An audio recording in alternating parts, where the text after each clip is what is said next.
Masa disuruh pilih yang udah jelas-jelas bapaknya pada saat jadi Menteri Keuangan dimintai keterangan mengenai keuangan negara. Panggilan pertama tidak hadir, panggilan kedua tidak hadir, panggilan ketiga melarikan diri dan akhirnya bergabung dengan PRRI. Kemudian kita semua tahu sering ketemu dengan CIA dan ujung-ujungannya meletuslah kejadian 30S. Kemudian melarikan diri, tidak pernah kembali ke tanah air. Dulu dengan bangga, Hasim bilang, kami sekeluarga dulu berpindah-pindah tinggal.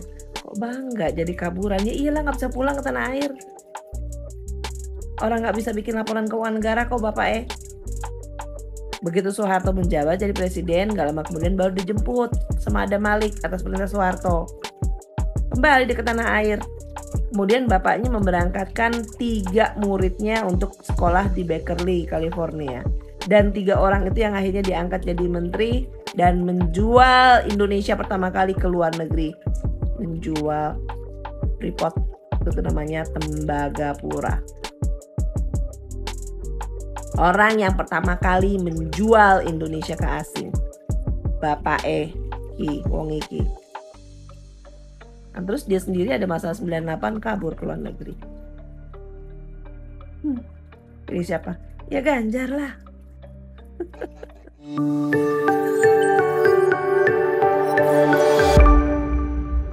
Baik, Assalamualaikum warahmatullahi wabarakatuh. Kita berjumpa lagi dalam siaran mikrofon Hasan Nasbi. Dan kali ini nggak di studio ya, kita di luar dikit nih. Ini kita lagi syuting di salah satu cabin Harumi yang ada di Indian Hills. Jadi Indian Hills ini puncak sebuah bukit yang persis berseberangan dengan kediaman Pak Prabowo di Bukit Hambalang gitu. Jadi kali ini kita tapping di sini lah untuk penyegaran lah ya, supaya suasananya nggak monoton di studio terus. Jadi kali ini saya ingin membahas tema dengan judul apakah telunjuk Pak Jokowi sudah tidak bercabang 2? Gitu. Kan pernah ya dalam beberapa episode yang lalu itu saya membahas soal telunjuk Pak Jokowi bercabang 2. Ini maksudnya kan bahwa pada saat itu saya yakin bahwa dukungan Pak Jokowi untuk calon presiden yang akan menjadi penerus dia itu 2. Ya, 2. Ya, Pak Jokowi terlihat dukung Ganjar Pranowo, Pak Jokowi juga terlihat mendukung Prabowo Subianto. Karena keduanya memang bagian dari establishment. Ya, Mas Ganjar dari Partai PDI Perjuangan, itu partai pengusung pemerintah hari ini, pendukung pemerintah hari ini. Pak Prabowo juga dari Gerindra, itu juga menteri kan, itu yang mendukung pemerintah hari ini. Jadi, pada saat itu, saya yakin bahwa memang telunjuk Pak Jokowi bercabang 2. Dukung Mas Ganjar, dukung Pak Prabowo. Mendukung mereka bersama-sama atau mendukung mereka jalan sendiri-sendiri. Jadi siapapun yang menang, Pak Jokowi sama sekali nggak khawatir. Karena dua-duanya merupakan bagian dari yang melanjutkan Pak Jokowi. Nah itu keyakinan kita awal. Pada saat itu kan memang analisis kita tergantung dengan situasi pada saat itu. Walaupun pada saat itu banyak yang marah-marah, nyeleneh gitu. Banyak yang denial gitu, yang bilang bahwa nggak mungkin telunjuk Pak Jokowi itu bercabang 2. Telunjuk Pak Jokowi itu pasti cuma 1, dan itu pasti ke Mas Ganjar. Nggak mungkin Pak Jokowi mendukung Pak Prabowo. Jadi saya waktu itu dianggap agak gila, karena punya perhitungan bahwa Pak Jokowi juga mendukung Pak Prabowo. Tapi teman-teman yang ada di barisan pendukung Mas Ganjar, mau pengamat, mau analis, mau konsultan politik, itu tetap dengan pendirian mereka bahwa pandangan ini gila. Gitu, nggak mungkin Pak Jokowi itu mendukung Pak Prabowo gitu. Jadi selalu itu yang kita yang disangka gila gitu. Nah sekarang makin kesini makin kelihatan bukan saya yang gila gitu. Makin kesini sudah jelas kelihatan bukan saya yang gila. Karena mungkin telunjuk Pak Jokowi memang makin kesini memang kelihatan nggak bercabang 2. Tapi arahnya bukan ke Mas Ganjar. Arahnya justru sebaliknya kepada Pak Prabowo. Nah ini kan yang bedanya itu di sana gitu loh. Tapi bahwa kesimpulan saya pada saat itu bahwa Pak Jokowi terlihat dekat dan mendukung Pak Prabowo itu tidak salah sama sekali. Tapi makin kesini memang tanda-tandanya makin kelihatan bahwa memang Pak Jokowi kemungkinan besar nih, sangat besar kemungkinannya akan bersama Pak Prabowo, akan mendukung Pak Prabowo. Dan Pak Prabowo pun kayaknya memang sangat butuh representasi Pak Jokowi untuk melanjutkan pemerintahan ini ke depan, karena rintisan Pak Jokowi selama 10 tahun ini itu mungkin dirasa oleh Pak Prabowo ya butuh representasi Pak Jokowi kalau mau dilanjutkan gitu. Nah, jadi kalau kita mau bicara nih istilah siapa yang jadi penerus Pak Jokowi, poster-posternya Mas Ganjar tuh bilang Ganjar penerus Jokowi. Pak Prabowo pasang foto bersama Pak Jokowi. Maknanya sama, Prabowo penerus Jokowi. Kalau Mas Ganjar nggak pasang foto bersama Pak Jokowi, tapi ada tulisan Ganjar penerus Jokowi. Jadi kira-kira mana yang akan jadi penerusnya Pak Jokowi? Ya kan? Mana yang akan jadi penerusnya Pak Jokowi? Menurut saya, yang jadi penerusnya Pak Jokowi ya yang didukung oleh Pak Jokowi. Kalau Pak Jokowi akhirnya mendukung dua-duanya, ya dua-duanya penerus Pak Jokowi. Tapi kalau Pak Jokowi hanya mendukung satu, ya berarti penerus Pak Jokowi yang itu. Yang satu itu yang jadi penerus Pak Jokowi gitu loh. Karena yang lain kalau nggak didukung oleh Pak Jokowi itu nggak kelihatan bisa merebut legitimasi sebagai pendukung Pak Jokowi. Nah, kalau hari ini kita melihat ya statement-statement dari para konsultan politik, analis politik, atau konten kreator, atau buzzer-buzzer pengusung Mas Ganjar, sudah terlihat sekali kegelisahan bahwa Pak Jokowi tidak akan bersama mereka, itu sudah kelihatan. Bahkan sekarang sudah mulai menyerang Pak Jokowi secara personal dengan kata-kata yang terlihat menyerang lah ya. Udah, walaupun kemarin-kemarin mereka merasa bahwa nggak mungkin Pak Jokowi ke Prabowo, nggak mungkin.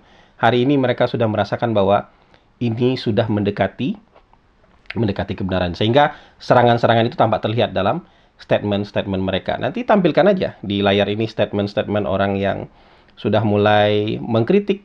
Kalau mengkritik masih oke, tapi kemudian menyerang dan menuduh gitu, Pak Jokowi macam-macam itu sudah mulai kelihatan.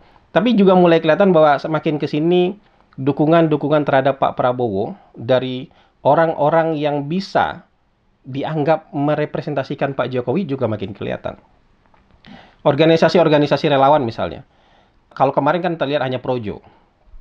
Tapi hari ini beberapa waktu yang lalu kita ngeliat alap-alap Jokowi mau dukung Prabowo.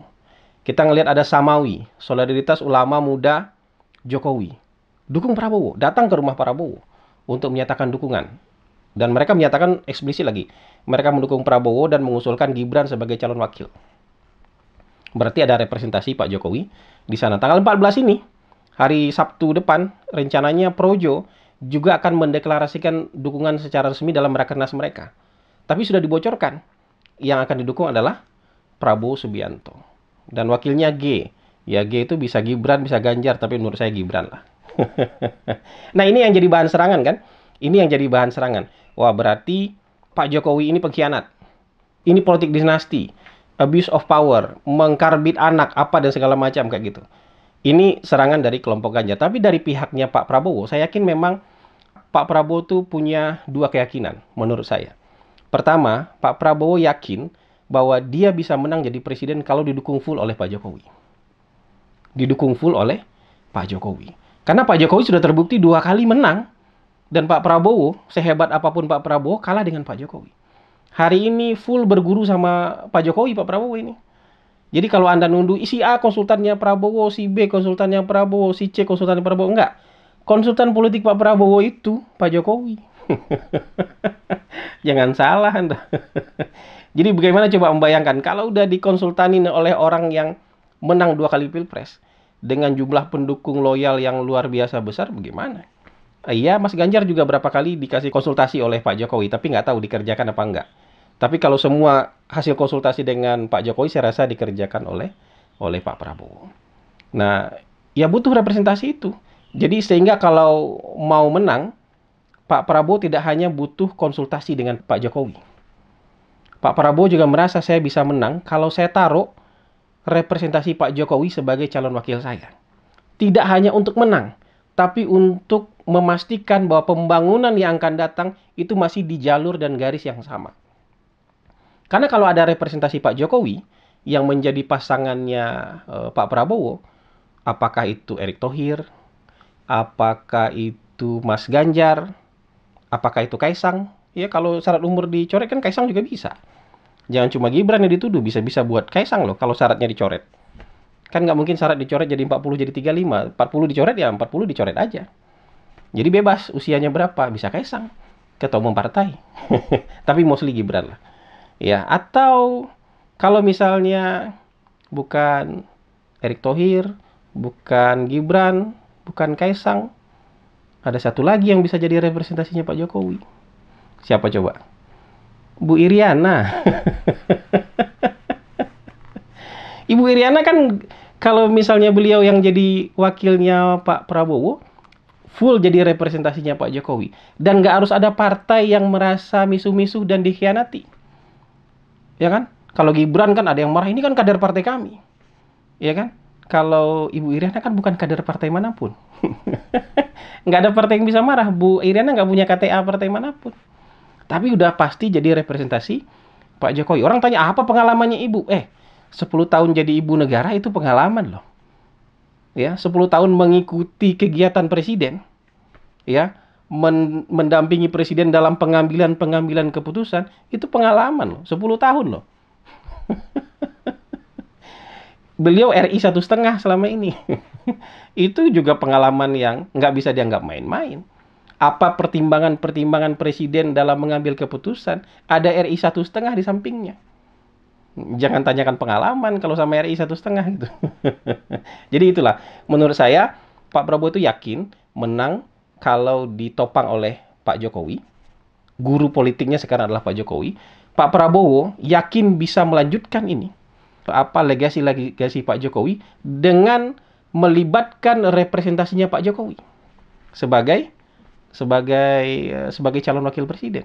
Nah, dari sana komplit lah, ketemulah kepentingannya mereka.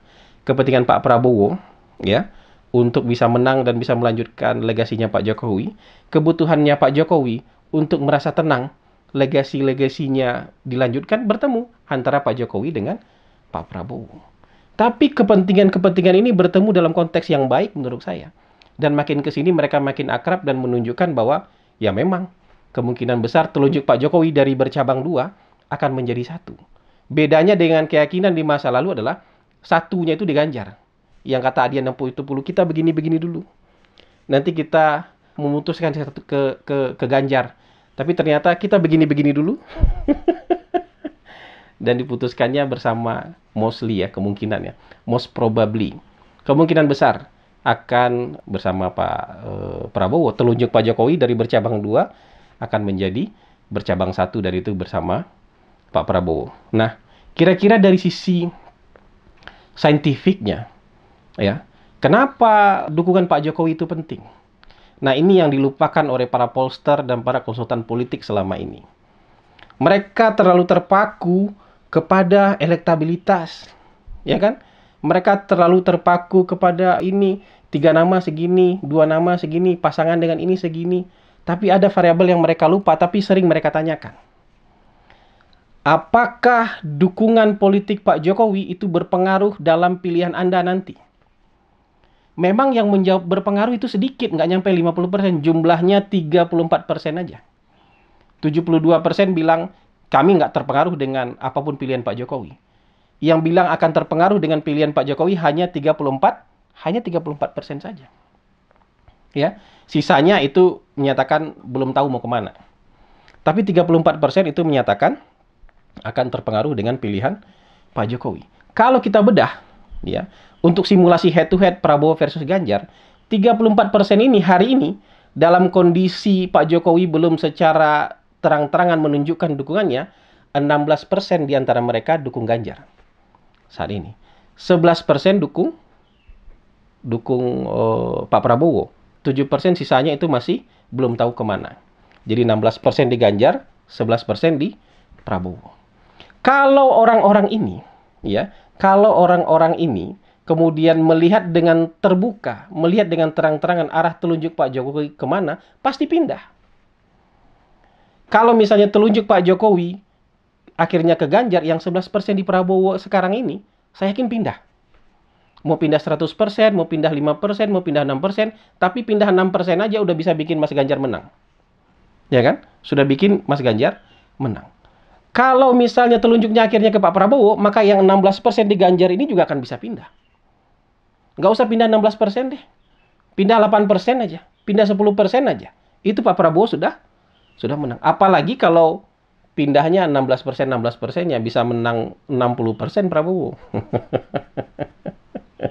Jadi itu yang dilupakan. Itu strong voternya Pak Jokowi. Pak Jokowi itu angkanya kemarin 55%, tapi strong voternya Pak Jokowi sekitar 34-35%. Itu yang betul-betul pendukung utama Pak Jokowi. Sisanya mana? Sisanya dia memang dukung Pak Jokowi, tapi mereka pembenci Prabowo. Coba lihat hasil-hasil survei dari pollster-pollster sebelumnya yang pernah mensurvei soal dukungan terhadap 3 periode. Itu ada 30-35% itu mendukung Jokowi 3 periode. Emang nggak mayoritas, sehingga ide 3 periode itu nggak bisa dijalankan. Dan secara konstitusi juga tidak bisa dijalankan. Ya, tapi ada 30% yang mau, ada 35% yang mau. Nah, kira-kira 35% ini juga orang yang melihat arah telunjuk Pak Jokowi. Begitu arah telunjuk Pak Jokowi bilang ke Ganjar mereka. Begitu arah telunjuk Pak Jokowi bilang ke Prabowo mereka. Nah, ini perhitungan-perhitungan yang dengan matang bisa ditangkap oleh tim Prabowo Subianto. Kenapa Pak Jokowi penting? Gara-gara ini. Memang nggak banyak kalau dibandingkan 100%. Tapi 34% ini bisa mengubah konstelasi. Karena Ganjar sudah punya basis pendukung sendiri.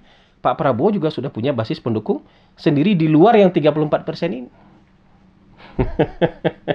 Jadi kalau 34% ini belok, sudahlah. Bisa menang itu yang didukung oleh Pak Jokowi. Walaupun ada risiko memang buat Pak Jokowi. Kan risikonya itu sudah tampak sekarang, serangan-serangan soal politik dinasti, abuse of power, mahkamah MK diplesetkan jadi mahkamah keluarga, ya kan? Politik dinasti, apapun itulah, sudah terlihat sampai hari ini. Tapi demi kepentingan yang lebih besar, sesuatu yang mungkin secara norma Anda bisa otak-atik lah ini layak dan tidak layak. Tapi kalau tidak melanggar aturan, tidak melanggar konstitusi, kenapa tidak? Ya kalau Gibran ternyata kemudian MK memutuskan menolak, Gibran kan nggak bisa maju. Tapi masih ada Erick Thohir. Kalau misalnya Erick Thohir tidak cukup kuat untuk menjadi representasi, ada Ibu Iriana. Apapun kesimpulannya, siapapun yang akhirnya menjadi wakilnya Pak Prabowo, yang pasti itu adalah representasi Pak Jokowi. Nah sekarang pertanyaannya, kenapa Pak Jokowi kayaknya kok nggak bisa telunjuknya satu aja ke Ganjar? Kenapa Pak Jokowi harus kelihatan makin kesini tuh makin ke Prabowo? Gitu. Kita tidak bisa hanya selesai dengan narasi pengkhianat, narasi narasi kacang lupa kulitnya dan segala macam. Ini kan ada berbagai macam kepentingan yang selama ini sudah berbentur-bentur, yang sampai pada satu kesimpulan mungkin, kita nggak bisa sama-sama lagi. Bayangkan coba, Pak Jokowi itu berbusa-busa bilang, jangan berpecah belah untuk 2024 ini. Kenapa 3 periode ke depan, 2024, 2029, 2034, masa keemasan Indonesia. Masa yang paling menentukan Indonesia bisa jadi negara maju atau enggak. Kalau kita pecah belah, kalau kita bertengkar, nggak nyampe kita di masa itu. Masa itu lewat begitu saja dan sia-sia. Itu concernnya Pak Jokowi. Tapi pihak di sini itu nggak pernah mau terima bahwa kalau berbeda nggak apa-apa. Tapi kebencian tetap dilontarkan. Kebencian itu sampai menyerang hal-hal yang personal. Dengan dalih, calon presiden boleh dong kita kuliti hal-hal personal. Anda lupa bahwa hal-hal personal itu menyebabkan kebencian itu nggak bisa hilang. Makanya saya bilang ketika Soekarno berdebat dengan Hatta, itu nggak ada kebencian personal. Tapi ketika Syahrir pernah mengkritik Soekarno soal yang sangat personal, soal suara jelek aja, dendamnya terbawa sampai tahun 60-an. Dipenjarain Syahrir sama dia. Gitu. Nggak ada konflik personal antara Soekarno dan Hatta. Konfliknya adalah konflik gagasan, ide, dan kepentingan politik. Tapi konflik Soekarno dengan Syahrir itu konflik personal. Itu bedanya. Lukanya nggak pernah sembuh. Lukanya tidak pernah. Coba bayangkan narasi-narasi yang dibangun terhadap Pak Prabowo selain hal-hal yang terkait dengan dirinya Pak Prabowo, semacam dosa warisan juga dibuka. Anak pengkhianat PRRI lah, anak pemberontak PRRI lah. Bapaknya disalah-salahin karena pernah ikut PRRI. Padahal yang ikut PRRI itu banyak. Dan banyak yang jadi pahlawan nasional yang ikut PRRI itu. Bahkan bapaknya Prabowo dapat bintang Mahaputra. Dijelek-jelekin Prabowo karena bapaknya pernah ikut PRRI. Kalau kita menganut dosa warisan, maka Anda bersama hari ini mau nggak mau jadi PKI. Kalau kita menganut dosa warisan. Gini nih, bukan tuduhan kosong nih. Tahun 64, Badan Pekerja Kongres PNI, Partai Nasionalis Indonesia, partai yang didirikan oleh Bung Karno, itu menetapkan Marhainisme sebagai Marxisme yang diterapkan di Indonesia. Jadi ideologi Marhain itu adalah Marxisme yang diterapkan di Indonesia. Bung Karno pengennya itu karena merasa tokoh-tokoh PNI lama yang Marhain itu sudah tidak revolusioner lagi. Dia ingin PNI jadi partai yang revolusioner seperti PKI. Makanya dimasukkan unsur Marxisme. Itu sampai pimpinan Angkatan Darat waktu itu marah-marah sama pimpinan PNI yang bilang, kalian ini nasionalis, kalian ini bukan komunis. Itu Ahmad Yani bilang begitu. Bahkan ada sebagian kelompok di dalam PNI, Osa, Maliki, ya kan? Kemudian Sutrisno, beberapa orang lain itu dipecat. Karena tidak mau menerima Marhainisme sebagai Marxisme yang diterapkan di Indonesia. Pada waktu itu PNI sudah hampir mirip dengan PKI. Sudah bersaudara kandung mereka. Pimpinan-pimpinan Angkatan Darat bilang begitu. Sudah nggak bisa dibedakan lagi mana PNI, mana PKI pada saat itu. Bahkan Sekjen PNI Surahman itu dianggap itu kader PKI. Bahkan Karim DP dan segala macam orang-orang PKI dijadikan pengurus teras PNI. Kalau kita menganut dosa warisan, maka Anda yang hari ini mengulik-ngulik, ya, mewariskan dosa PRRI kepada Prabowo, Anda juga punya dosa warisan sebagai PKI. Minimal sebagai komunis. Kan Bung Karno menolak membubarkan PKI pasca gerakan 30 September. Kalau Bung Karno mau membubarkan PKI itu nggak mungkin ada itu Bung Karno digantikan oleh Pak Harto. Karena semua orang pengen Bung Karno tetap memimpin Indonesia. Walaupun dia sudah didaulat jadi presiden seumur hidup. Jadi diktator seumur hidup pada waktu itu. Tapi tentara bilang, Bung Karno tolong bubarkan PKI. Bung Karno menolak. Makanya akhirnya Bung Karno diganti oleh Soeharto. Kalau kita menganut dosa warisan, Anda semua jadi PKI. Kita semua tidak pengen seperti itu. Tapi narasi-narasi itu dibaca oleh Pak Jokowi. Ini orang-orang nggak bisa dibilangin. Isinya kebencian aja. Saya pernah bilang dalam podcast ini juga, mereka bukan pendukung Pak Jokowi sebenarnya kalau begitu. Mereka itu pembenci Prabowo. Dan hari ini, identitas mereka yang asli keluar sebagai pembenci Prabowo. Makanya serangan-serangan politiknya adalah tidak hanya serangan-serangan politik, tapi juga serangan pribadi yang dibilang oleh Pak Jokowi, jangan berpecah belah, jangan tebar fitnah, jangan tebar hoax. Macam-macam hoaxnya. Entah apa aja hoaxnya. Nanti kita tampilkan aja satu-satu hoaxnya di sini. Udah sama kayak seperti orang yang membenci Pak Jokowi di tahun 2014, 2019. Hari ini pendukung Prabowo yang tegak lurus, pendukung Pak Jokowi tegak lurus, merapat di tengah. Merapat di tengah, ya. Pembenci Prabowo kemudian pergi ke kiri. Pembenci Jokowi pergi ke kanan. Sudah terpisah tiga nih. Bisa dilihat nih. Itu yang menurut saya menyebabkan Pak Jokowi akhirnya nggak bisa nih. Telunjuk saya harus ada di tengah nih. Karena di tengah ini simbol persatuan. Nggak benci kemana-mana. Kita harus dakwah ke kiri, dakwah ke kanan, iya. Tapi yang di kiri dan kanan ini pembenci semua. Statusnya. Jadi akhirnya Pak Jokowi mendaratkan kebutuhan, kepentingan, dan cita-citanya di tengah. Dan sekarang yang ada di tengah siapa? Pak Prabowo. Jadi itu menurut saya. Ya, tadi itu contoh ya. Saya tidak mau mengungkit-ungkit sejarah itu. Saya mau kasih contoh bahwa kalau Anda menganut dosa turunan, maka Anda hari ini juga akan mendapatkan dosa turunan yang jauh lebih berat lagi. Pak Jokowi nggak mau itu. Nggak mau ada perpecahan. Dan kalau hari ini kepentingan Jokowi dan Prabowo ketemu di tengah, itu adalah demi Indonesia yang lebih baik. Demi Indonesia yang tidak terpecah 2024, 2029, 2034. demi Indonesia yang bisa meraih kemajuan, bisa menggapai yang namanya Indonesia Emas itu. Jadi Indonesia Emas itu tidak cuma konsep gitu. Nah, ya mungkin itu ya. Mungkin itu. Makin ke sini kita akan bisa melihat bahwa ya pengurucutan politik sudah semakin jelas. Ya. Orang yang tadinya mungkin merasa mengklaim sebagai penerus Jokowi mungkin sudah memang harus berlepas diri. Tidak lagi membawa Jokowi sebagai variabel. Tapi di tengah-tengah sini saya yakin masih tetap akan dibawa variabel Jokowi sebagai bahan kampanye, variabel Jokowi sebagai faktor kemenangan, variabel Jokowi sebagai jaminan legasi bahwa pembangunan yang seperti ini akan dilanjutkan di masa yang akan datang.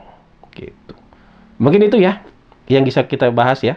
Akankah telunjuk Pak Jokowi tidak lagi bercabang dua, tinggal bercabang satu? Ya, hari Sabtu tanggal 14 menurut saya sudah semakin jelas. Kalau hari Sabtu itu sudah ada pernyataan, bukan pernyataan Pak Jokowi, tapi representasi Pak Jokowi yang tidak bisa dibantah lagi, maka menurut saya sudah semakin jelas bahwa telunjuk Pak Jokowi menurut saya akan tetap stay di tengah. Tidak lagi bercabang dua, tapi tetap stay di tengah. Yang di tengah itu siapa? Anda bisa definisikan sendiri. Terima kasih. Wabillahi taufiq wal hidayah. Wallahu muwafiq ila aqwamit thariq. Wassalamualaikum warahmatullahi wabarakatuh.